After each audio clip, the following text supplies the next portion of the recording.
My name is Stephen Morgan, and I have lived in Tokyo area of Japan since 1995, and I've been an English teacher here. So every age group from kindergarten through retired people in their 70s and 80s, everything in between. Um, I am now partially retired myself. I'm not teaching full time, but part time at university. Um, I also have another career as a musician. So I trained as a music education teacher when I was in university, and my specialty is as a conductor, chorus conductor, orchestra.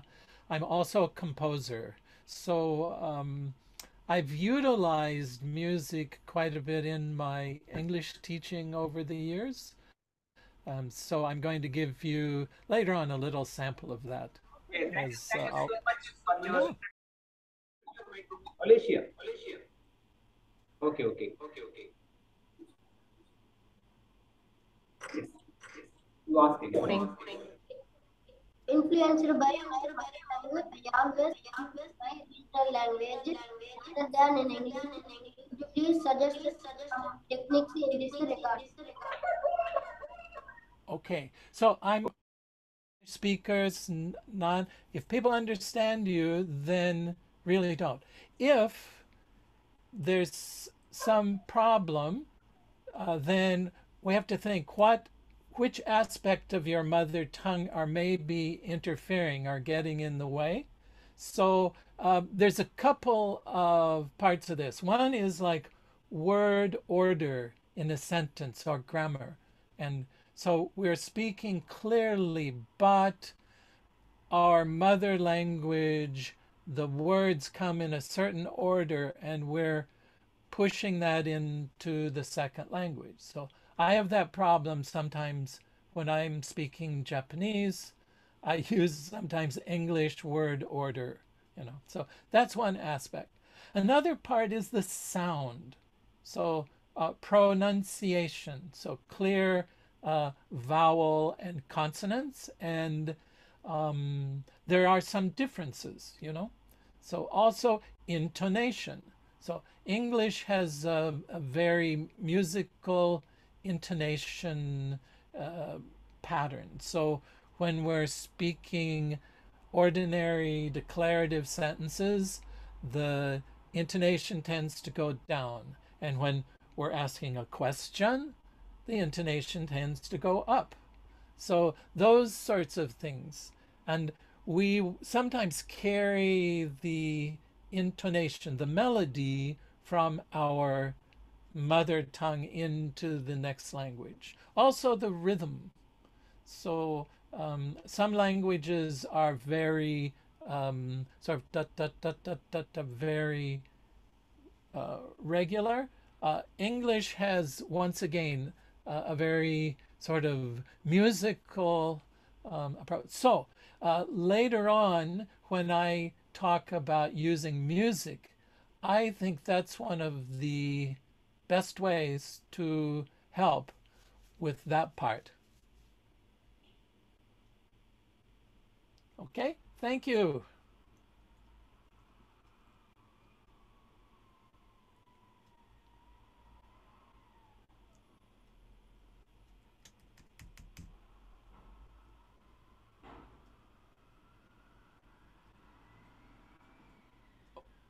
Okay, now I'm not hearing anything, I'm afraid.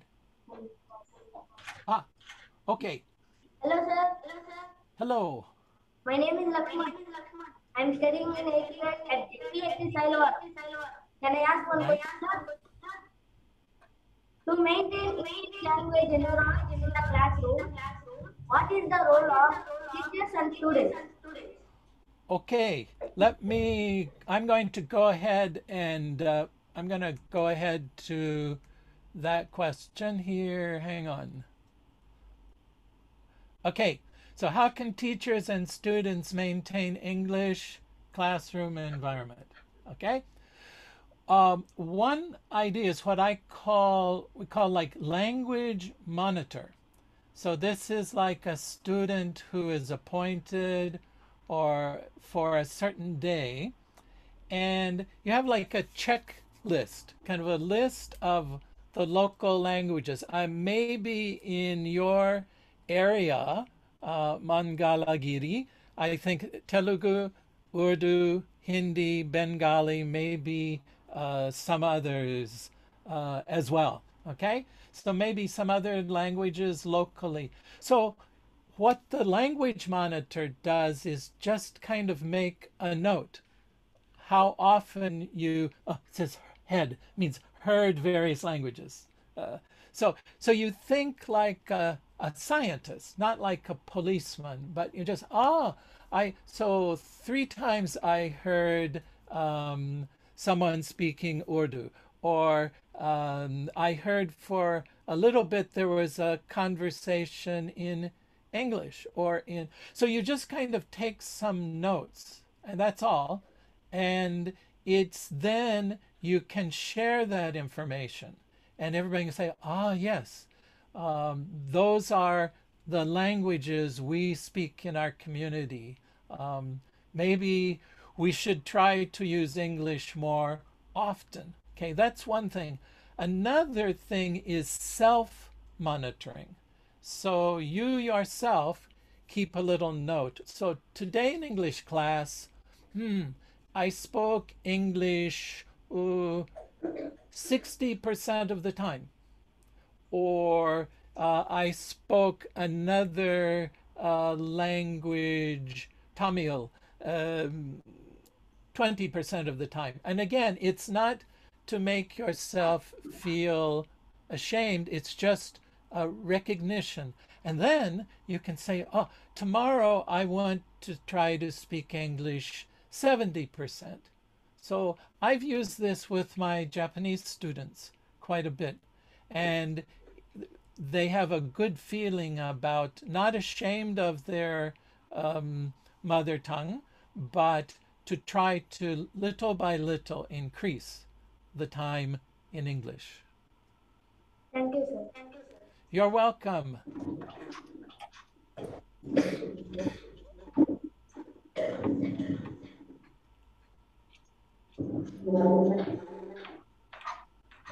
Hello, sir. I am Saina. Hello there. I am Saina. I am an educator from P.H.S school, Ilavaram. I proudly delighted to take an opportunity to interact with you. So, sir, I would like to pose you a question. How can I overcome the influence of my mother tongue? Okay. Yes, sir. Okay. Okay, so one of an excellent exercise, and this is based on studies of language psychology, is what we exercise what we call the mind's ear. So what you do is you find, I've got an example here, a short passage of English you are studying, and you read it silently. You don't speak it. You try to hear the sounds of the words in your head. So you try not to translate, not to but you try to hear the words in your head. So for example, this is a short passage I found. So everybody look at this and read a few sentences. Try to, without speaking, hear the words in your mind's ear.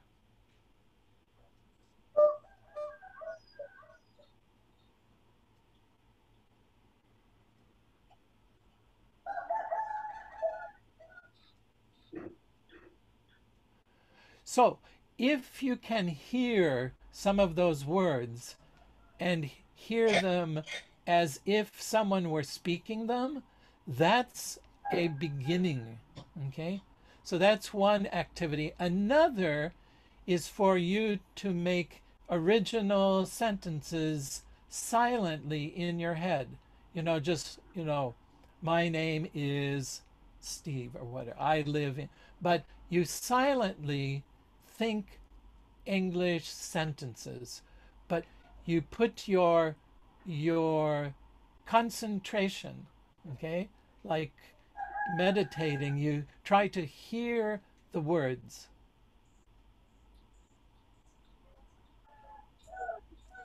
And you can practice this then by uh, saying a sentence in your native language in your head and listening to it.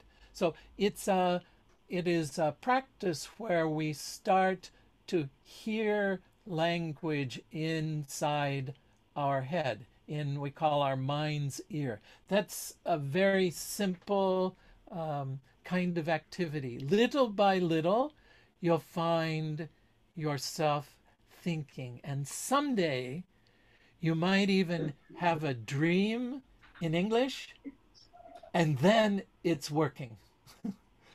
So that's my advice. Thank you, sir. You're welcome.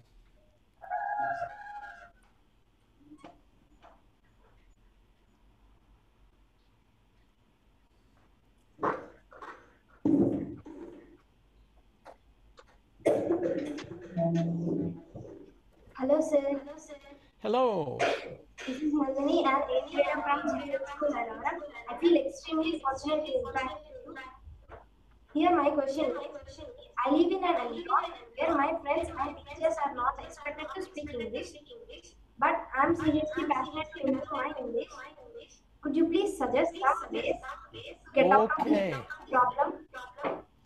Okay, so I think, let me back up here.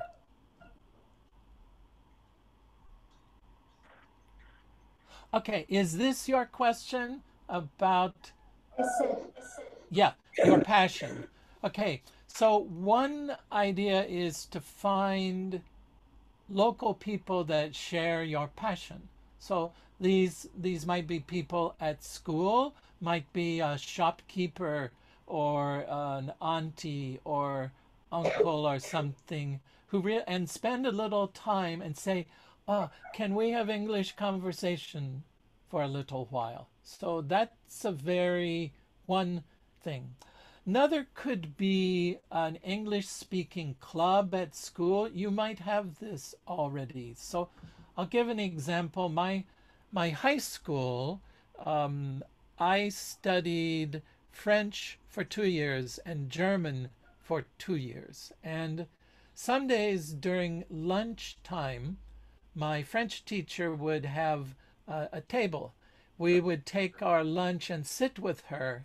And at that time, we were only allowed to speak French. So it was simple things like, please pass the salt, or may I please have some more bread or something.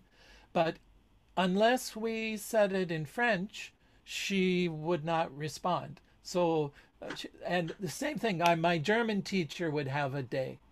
So some kind of activity where you get together with people with the passion and do that. Another thing, of course, is online conversations. And that could be people from other regions of India, because I know English is used in business and education and government. So there are other students around your country, and also from other countries online. But having some chance, even short time, face to face, and it doesn't mean everyone is perfect. It means that you have the passion and the desire. Okay? Yes, sir. Thank you, sir. You're very welcome.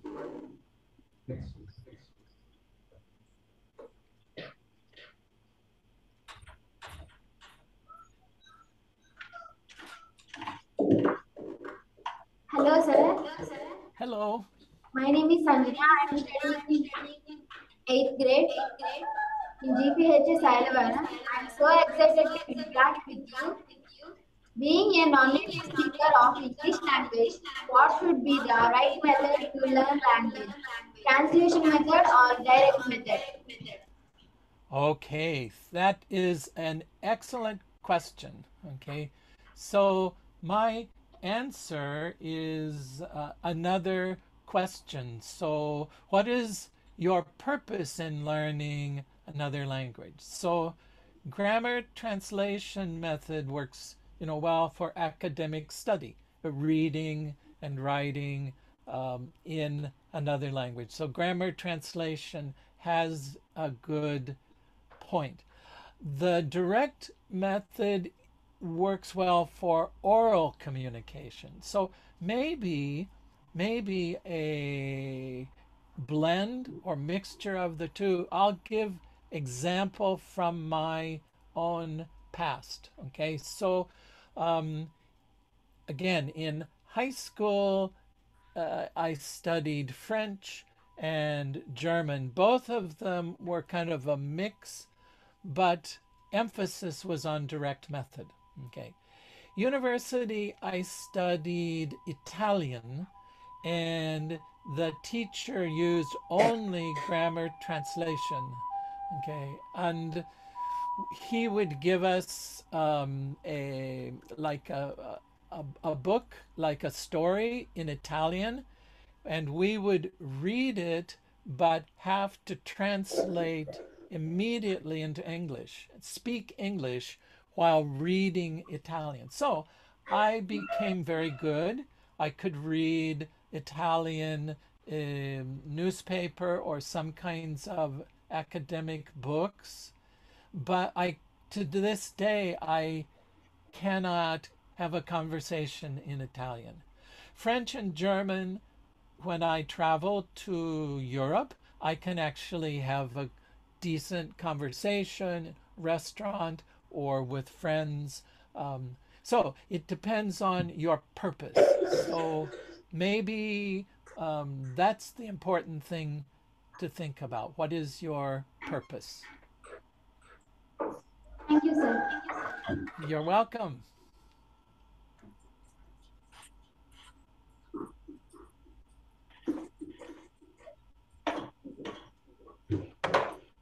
Hello, sir. Hello. I'm Trishali. I'm studying 8th at P.H.S. Ilavaram School. It's my pleasure to meet you today, sir. Thank you. May I pose a question, sir? How do you integrate language learning with music? Oh, excellent question. And this brings me to some something. Um, so there's many ways to use music in the classroom. With elementary school students, I wrote some original songs. How's the weather? It's sunny. That's a borrowed one, actually. But things like, hello, Mr. Morgan, how are you? So the call and response. So the students had to learn many things, counting, alphabet, weather. So special language learning songs. So that's one way.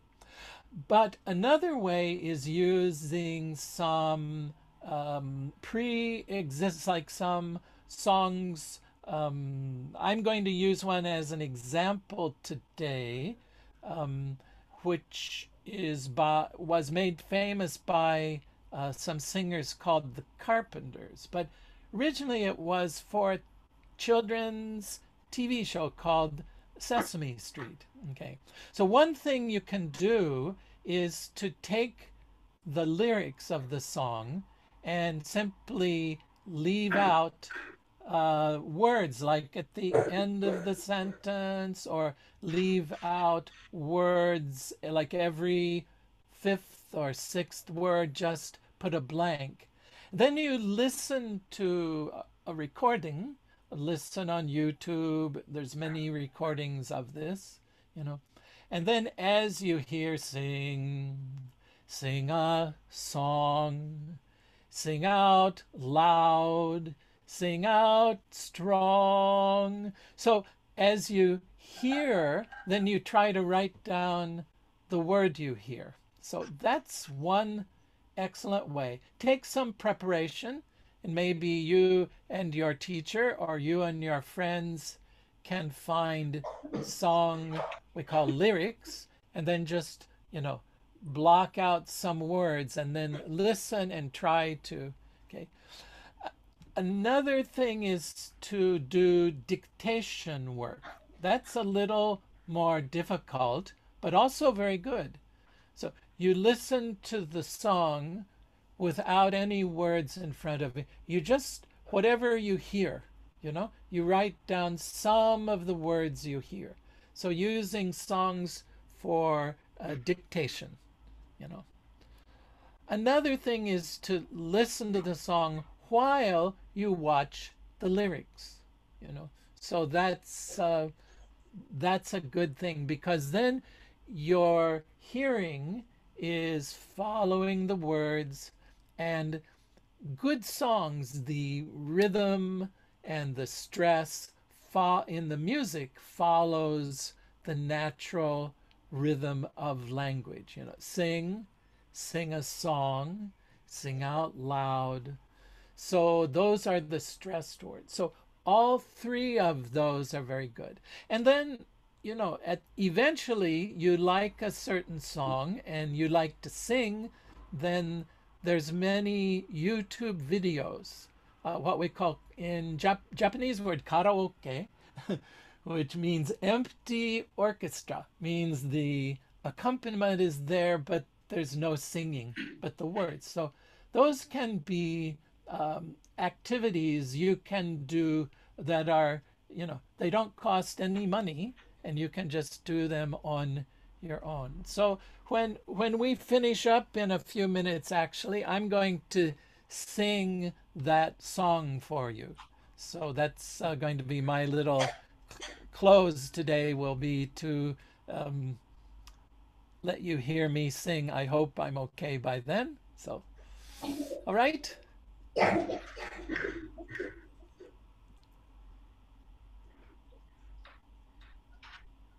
Okay. Do you have another question? Yes, you can. Okay.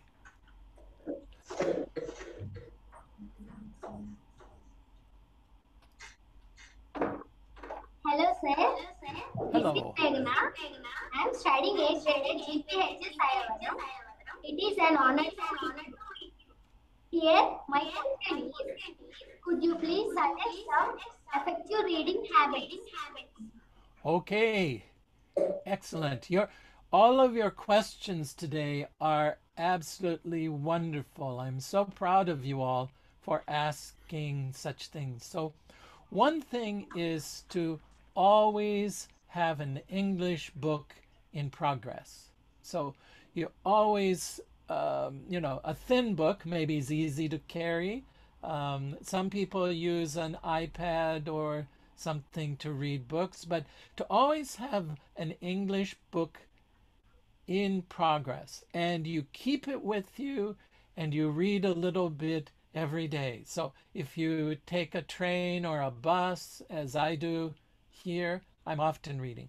Or you're in some place where you have a little time waiting at a doctor's office, you have something to read. So you always keep some English book with you. Right. Sometimes you choose something it's really easy for you, and you say, oh, this is like very, very easy. Good. That builds, we call reading fluency, So like graded readers that come from some of the publishing companies where they're at a certain reading level. Then sometimes maybe your next book you try to challenge yourself. You choose something just outside your comfort. So if you have to stop every sentence and look up a word in the dictionary, it's too hard. Okay. If like, 2 or 3 times on a page you need some help with the dictionary, then that's helping to stretch your reading skill. But anyway, that's would be to alternate um, those kinds of things. Uh, some other some other reading techniques. This is like a whole class in itself. But when you are reading, if you stop once in a while and try to predict, I wonder what he says next, or I wonder what happens next, or to simply like make a summary. Oh, I've read 2 pages now. What's in the story right now? To make a summary. So this is also we call reciprocal reading. Anyway, that those kinds of activities can be also build your reading skills. So, okay. Thank you, sir. Thank you, sir. Mm. You're very welcome.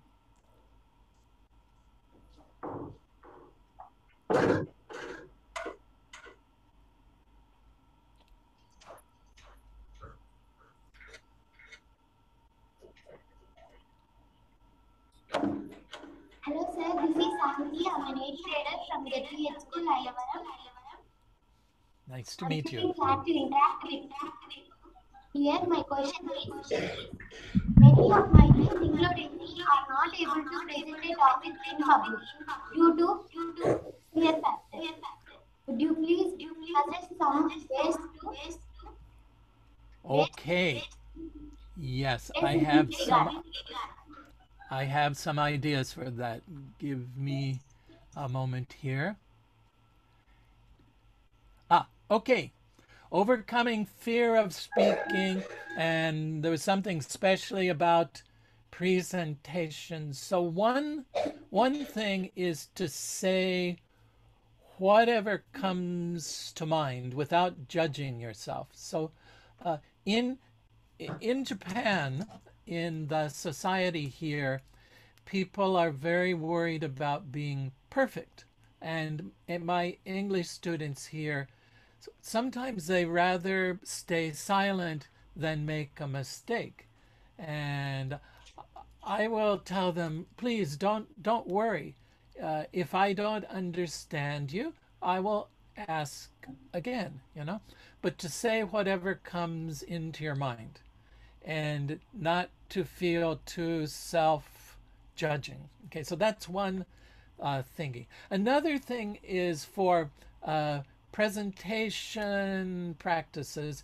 There's a whole system. It's called 432 speeches. Sometimes it's called 321. But the idea is you have a topic, you prepare a little bit, and you speak for a few minutes, So 4 minutes. And you cannot stop speaking. Even if you repeat yourself, you keep speaking. Okay. And then you finish. And then you're kind of sitting in or standing in a line. So you move to the next person in the line. You give the same speech for 3 minutes. Okay. So that doesn't mean you're speaking faster, but just you have to edit. Okay. And then you stop, and then you move to the next person and you give the same short speech for 2 minutes.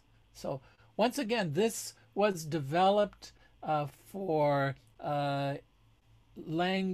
second language skills. Some teachers do 3-2-1. Sometimes that's a little easier. But this this whole system can be very effective, and it's fun, And by the third time giving the same short speech, you feel so relaxed. So those are my two bits of advice on that. So good luck with that. Thank you, sir. You're welcome.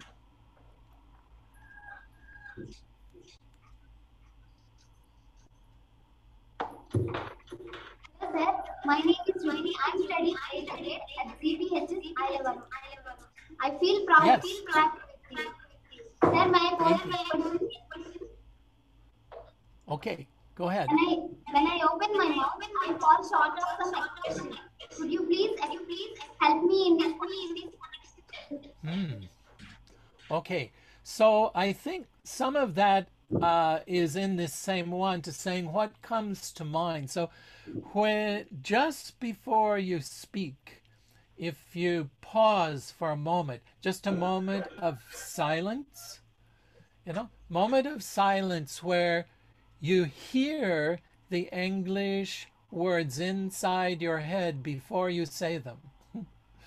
There's just that moment of mindfulness, mindful silence, and you hear what you're going to say, and then you take a breath, you exhale, and the words will flow out of you. So it's it's kind of mindfulness practice where you just pause a moment and hear what you want to say inside, then just naturally let it flow out. So that's one thing. And you won't feel so nervous or Japanese have a word called hazukashi. Hazukashi is a little bit bashful or shame, but my students need this. So I often have them say, okay, just wait a moment. There's no shame in being quiet. Then when you are ready, the words will easily, naturally flow out of you. Thank you. You're welcome.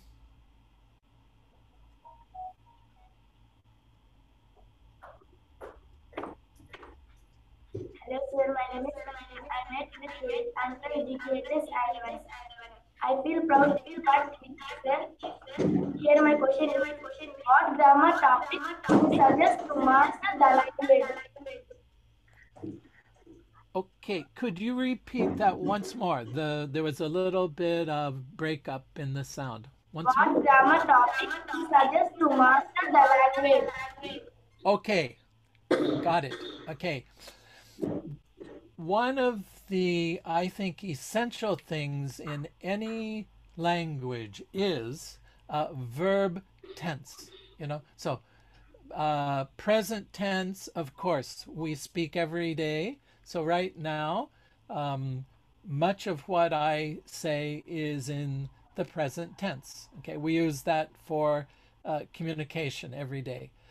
But something that happened, this morning, I had an online teachers meeting from 10 a.m. in Japan time. So I'm saying this morning I had.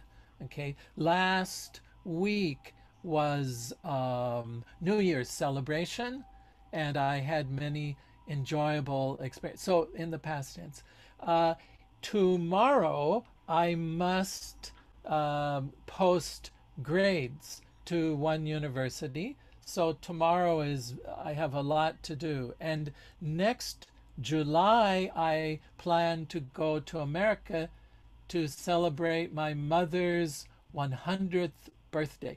So, verb tense, what is happening now, what happened this morning, last week, 5 years ago, or what will happen tomorrow, the next day, in July, 5 years. So having a good, easy transition between the tenses of verbs and it's simple past, simple future to become so fluent with that. So that's the one thing to practice, and practicing the same sentence, but trying, oh, now could I say that in the past?